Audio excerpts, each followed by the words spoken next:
लगातार ही नवजोत कौर सिद्धू द्वारा विधानसभा हल्का पुरी में अलग अलग इलाकों में जाकर इलाका वासियों के साथ मिलने का सिलसिला जारी है।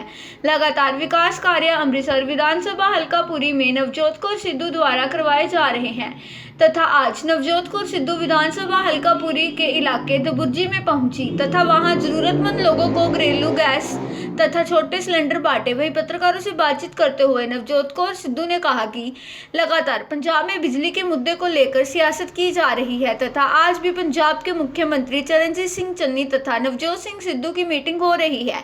उन्होंने कहा कि चरणजीत सिंह चन्नी आज बिजली सस्ती करने का ऐलान कर सकते हैं क्योंकि जिन कंपनियों का पहला कॉन्ट्रैक्ट साइन हुआ था उन कंपनियों से कॉन्ट्रैक्ट तोड़ना बहुत मुश्किल था, लेकिन अब आस है कि पंजाब के मुख्यमंत्री चरणजीत सिंह चन्नी 2 से 3 प्रति यूनिट बिजली खरीद कर पंजाब के लोगों को सस्ती बिजली भी दे सकते हैं।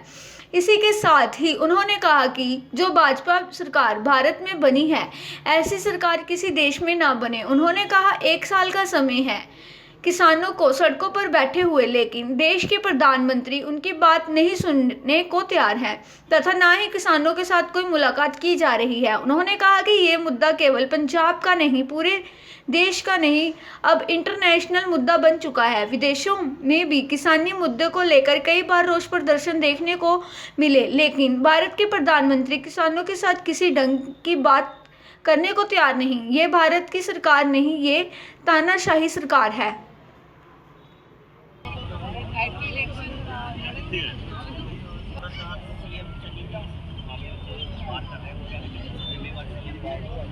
देखो स्पेशल हम लोग आया बाइट कर दी मैंने वन टू वन करना उधर करनी बाइट उधर करनी अंदर ही आया वो अंदर ही कर दूंगा आया तो बाइट कर दी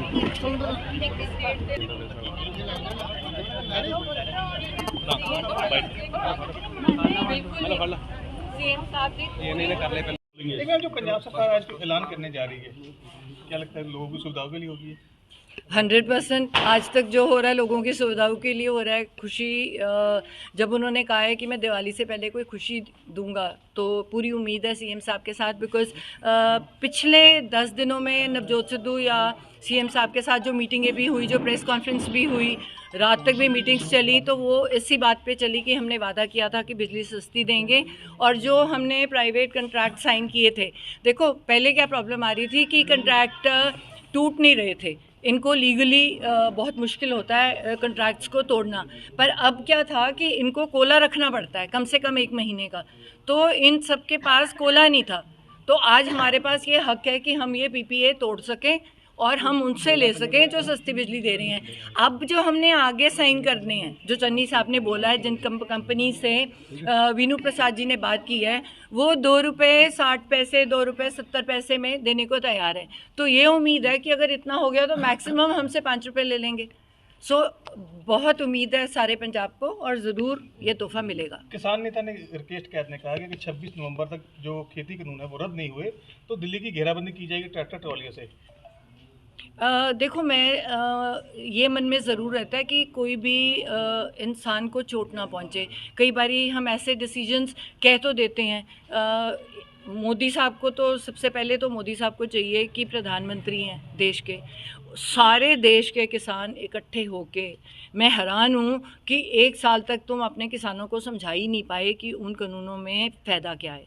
जब सारा किसान कह रहा है कि हमें इसमें फ़ायदा ही कोई नहीं है तो आपको रद्द करने में हर्ज क्या है। उनको सबसे पहले चाहिए कि नेशनल सिक्योरिटी है, बाहर भी लोग इतने ज़्यादा प्रोटेस्ट कर चुके हैं इस बात के लिए, क्यों नहीं मान रहे? मतलब तुम वहाँ जाके उनसे बात तो करो, तुमने तो वार्तालाप ही तोड़ रखी है।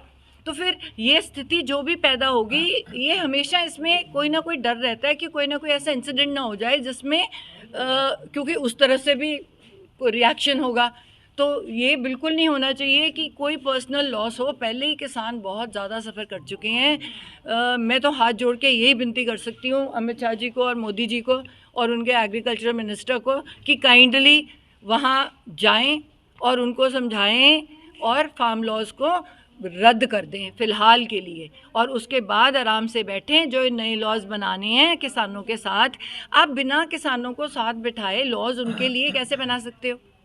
आप डॉक्टर्स के लिए बनाते हो तो डॉक्टर्स ही बनाते हैं ना, साथ में बैठते हैं आईएमए के डॉक्टर्स। तो आप किसानों के साथ बैठो और उनको पूछो कि आपका फ़ायदा किस में, नहीं तो आप समझाओ कि आपको कैसे फ़ायदा है। अब ये मुझे कहेंगे कि तू ये छोटी सी जगह है, यहाँ पे तू ये चीज़ उगा ले जो मैंने सुनी भी नहीं है और तू उस देश में बेच दे, तो ये तो पॉसिबल नहीं है ना। देखो मीटिंगों का सिलसिला जो बंद है, हाँ, उसके वो बाद में शुरू नए पंजाब की बात कर रही है बीजेपी की, हम नया पंजाब में नया नारा लाने की बात कर रही है, तो कैसा लग रहा है कि वो क्या सियासत करने की बात चल रही है?